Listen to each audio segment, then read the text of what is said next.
this is a particular joy for me, folks, because I was a kid when the New York Mets started playing in 1962. I was 6 years old following the team. I was 8 when a fellow named Cassius Clay started boxing and the Beatles came out. I was growing up during the turbulent 60s, reading the New York Times off of a grade school subscription. And in this newspaper, a large part of what I read was written by the gentleman whom we're going to be speaking to in just a moment. Writer, author, great guy, the guy that was there, the guy that led us through all these things as we were reading it, Robert Lipsyte. Bob, how are you this evening, my friend? I'm great, except that after your intro, I'm feeling really old. You know, and I got to tell you something. When we do the announcements for these... When you were reading me, I was 8 years old when I was writing for you. No, I was 8 years old reading you.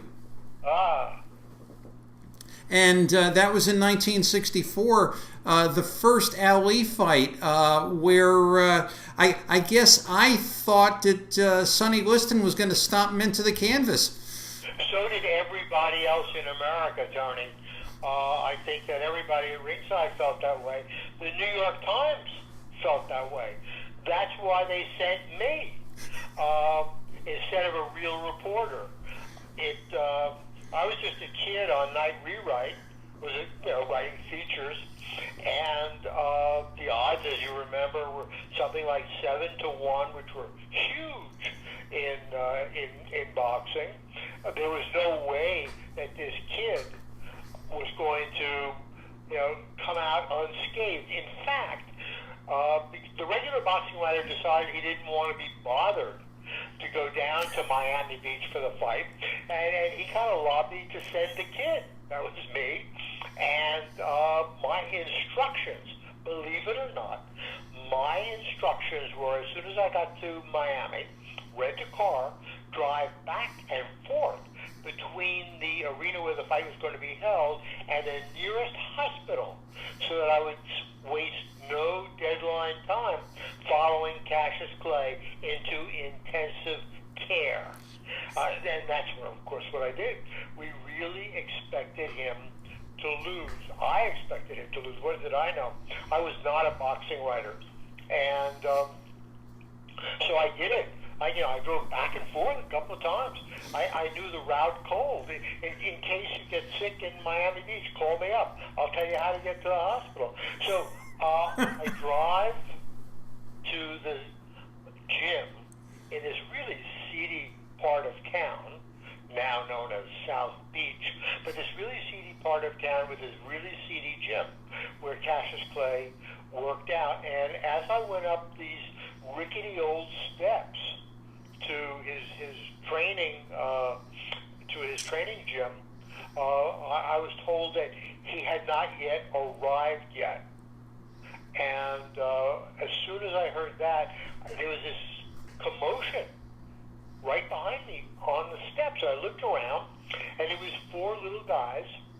They were around my age, 20s, and they were all wearing these matching white cabana jackets. And as soon as they heard that Cassius Clay wasn't there, they started cursing. They really had mouths on them, these little guys. And they turned around and ran down the stairs. And I continued up the stairs. I was willing to wait. And I said to the attendant, so who are those little guys? He said, well, there's this British band. They're visiting America for the first time. And sad story, they went up to have a photograph taken with the champ, Sonny Liston. And he took one look at them, and he said, I ain't posing with them sissies. So they got stuffed back into their limo and sent down to South Miami Beach for, second best, take a shot with the contender. Well, when they heard that Cassius Clay wasn't there, they turned around to leave, and they almost got out of the building, but the security, and it's kind of amazing when you think about it now, the security, they needed this picture, and the security just pushed the four little guys all the way up the stairs and into an abandoned and unused dressing room. And I let myself get pushed along with them. I thought, I'll interview these little guys. I didn't know who they were, but, a reporter needs quotes. So we're shoved into this dressing room. The door was locked. And that, Tony, is how for 15 minutes I became the fifth Beatle. So I'm It wasn't Murray the K, it was you.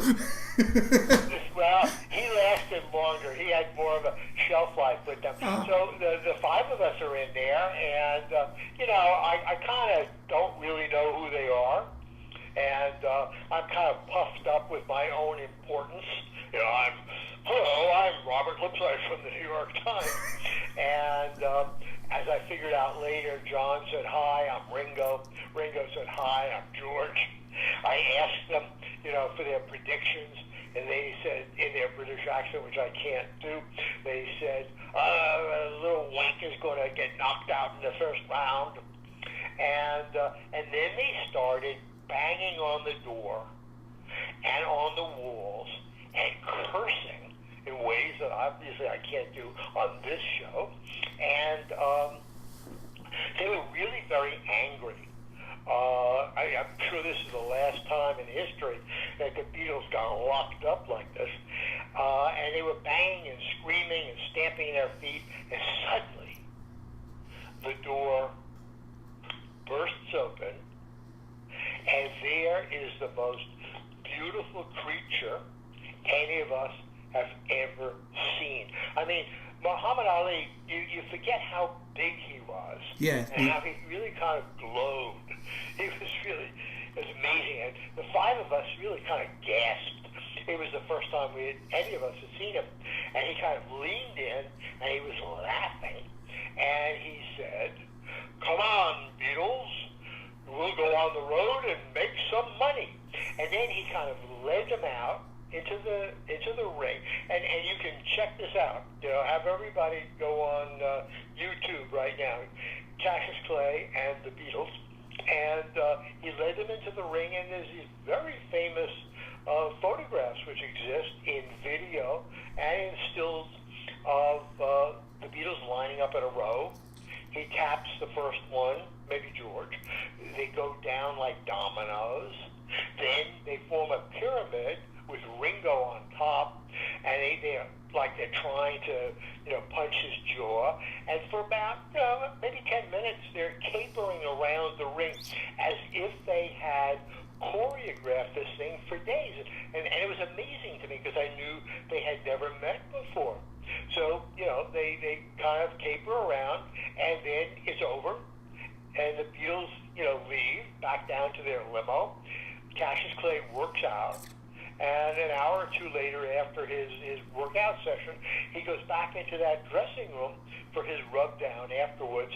And I crowd in there with other reporters who were there by now. And he sees me and he kind of beckons me over. Again, we had yet to meet at that point. And he said, you were in the room with them. I said, yeah. He said, so who were those sissies?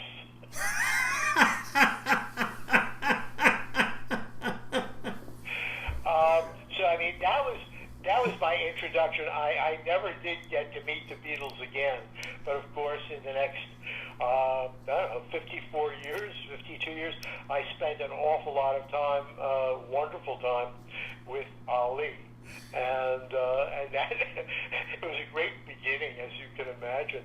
And then of course, is the wonderful week leading up to the fight, and then the fight itself. And almost everybody at ringside, including me, thought that he was going to lose. And if history had any lesson, he would get knocked out in the first round by Sonny Liston.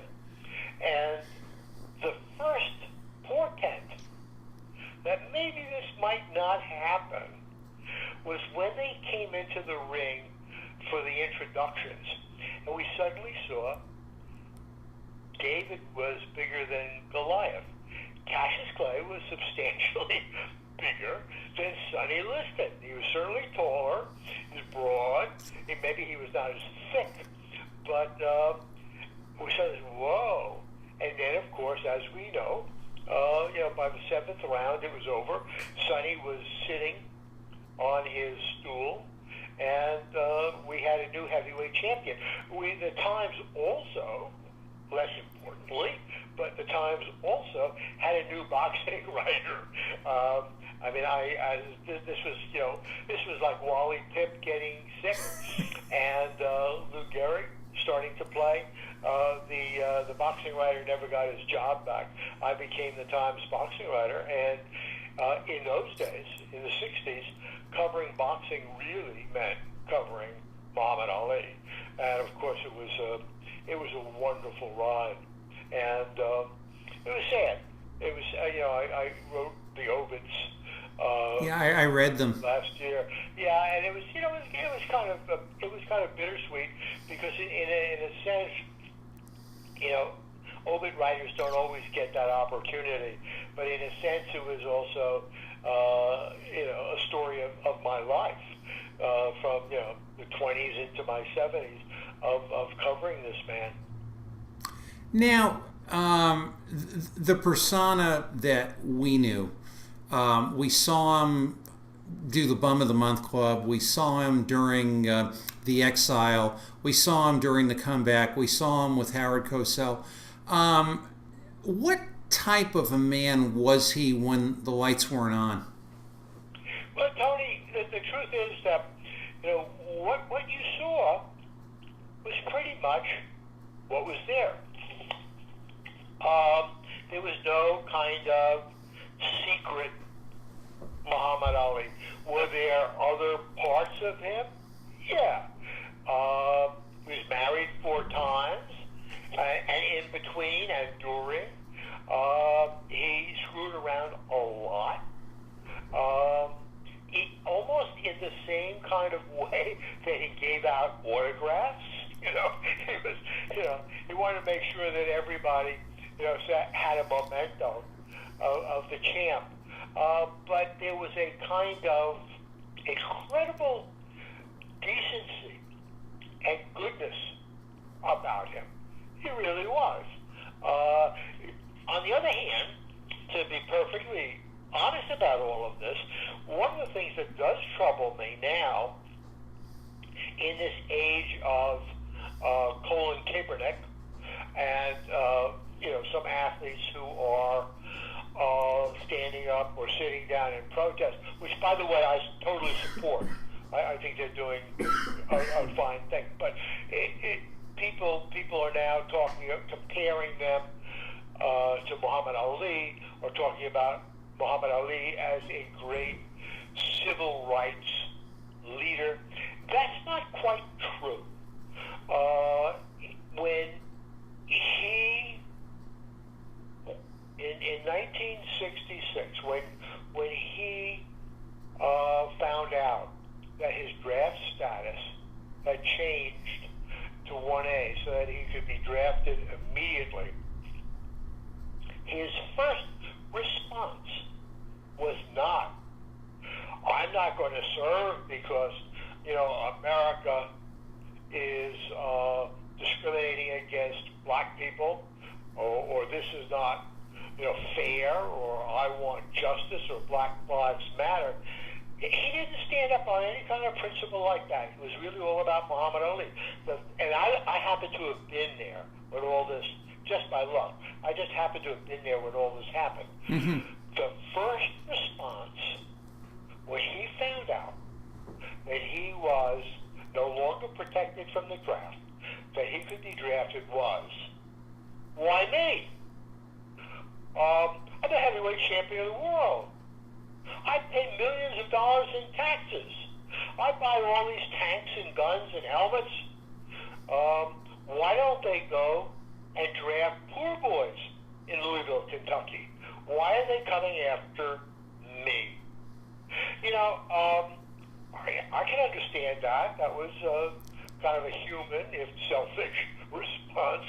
But what really happened with Muhammad Ali, and maybe in some ways it's more interesting, was that he grew into this role as a leader, as a man of principle. Because when it first came down, he was just another spoiled athlete who didn't want the gravy train to stop. But as the oppression grew, as his title was stripped, as he could not fight, obviously he couldn't make money, except by going on college campuses and speaking and beginning to talk to kids who questioned him in really sharp and intelligent ways, and he began to grow and change. I'm sorry, it's a long-winded answer. No, it's well worth it. About how much of what you saw was real. I think everything that you saw was real. I mean, he was a man who really lived on the surface. Without saying this in any kind of pejorative way, I think the whole time that I knew him, these 52 years, the whole time I knew him, I kind of thought that he had the emotional level of a 12-year-old.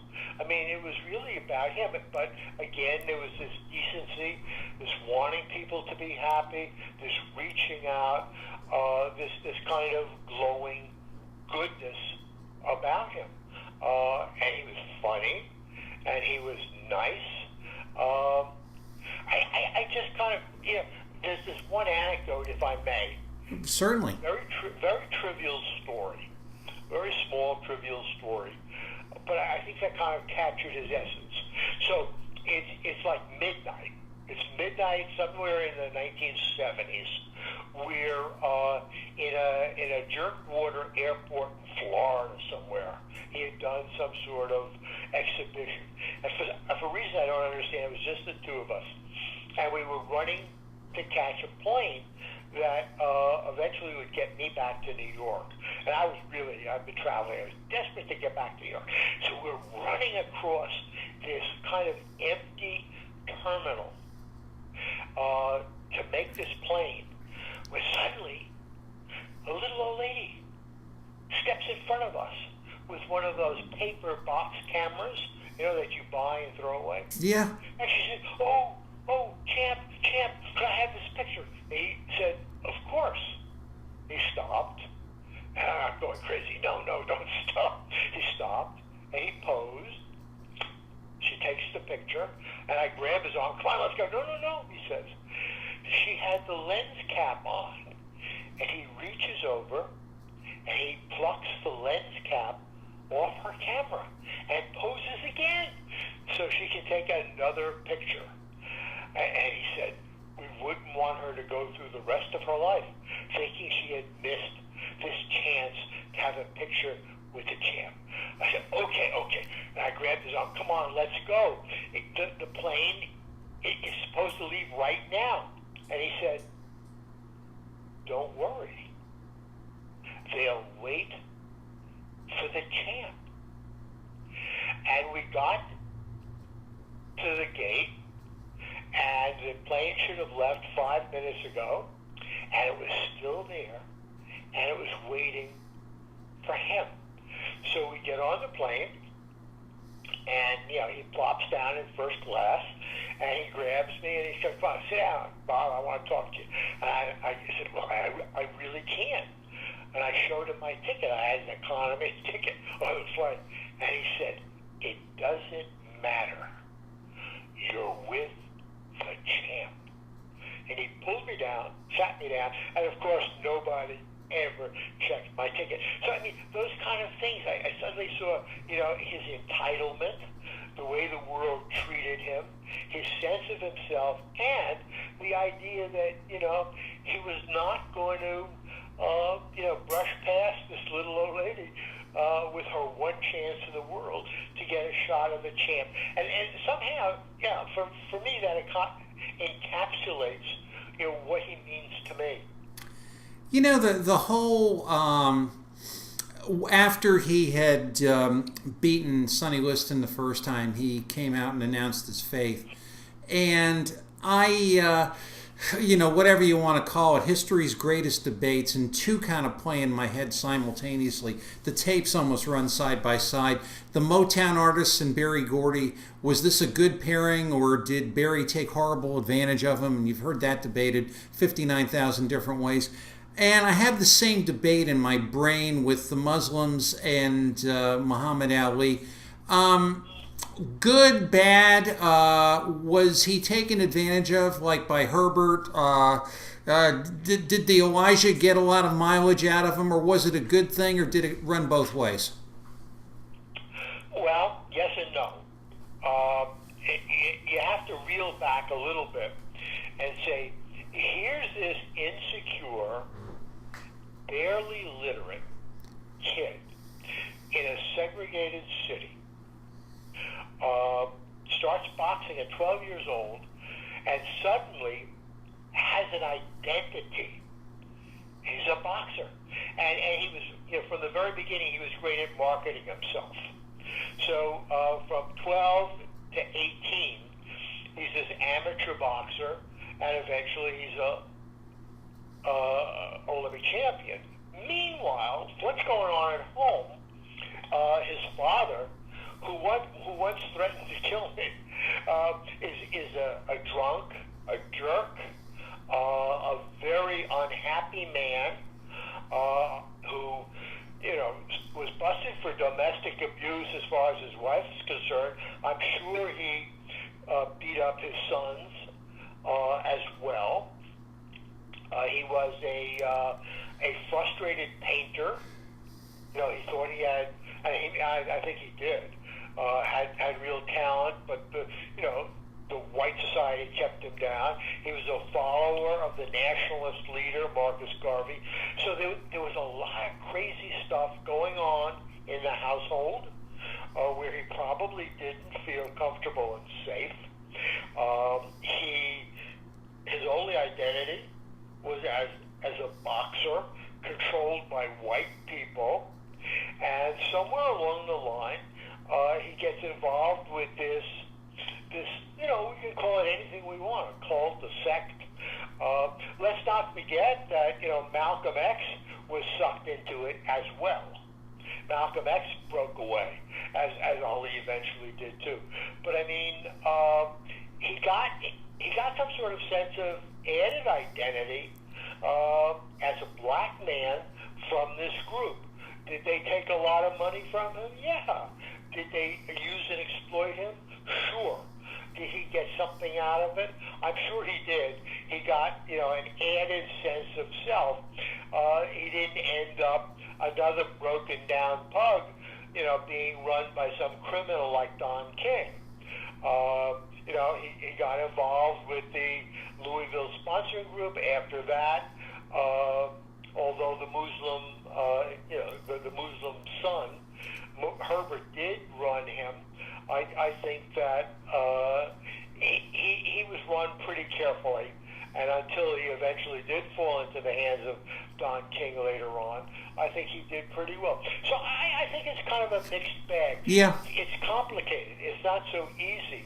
I mean, my sense that the Nation of Islam, was necessarily a great positive force in American life, but it was there at a time when to a lot of black people, the civil rights movement was not yet enough, and Ali certainly being sort of a very smart but ignorant in the sense that he barely got out of high school. I mean, that was a gift for winning the Golden Gloves. Wow. Yeah, so I think that your question is very shrewd, but it's also a very complicated one in that he eventually broke loose from the black Muslims. But let's not forget that to the end of his days, he stayed a Muslim. Loyal to the faith, yes. Islam, although in a more traditional form. it's an amazing story. And Bob, believe it or not, we're out of time. We will have you back though, because I have a laundry list that's as Howard Cosell used to say about Sonny Liston's police record, longer than the length of your arm. And I just put my arm up. But listen, thanks so much. Thanks for being here. And my pleasure. And always great to talk. And continue to be well and honor. And you take care, my friend. Thank you, Tony. Take care. Bye now. And that was to me, the legendary Robert Lipsyte, formerly of the New York Times, and one of the key journalism figures in many, many things, including the rise and fall of Muhammad Ali. We're going to be coming right back and closing out. Thanks for being with us. It's been a pleasure. Here on Tony De Angelo's PM Coast to Coast. Okay, Mike, we're going to get it right this time. It's not the pale moon that excites me.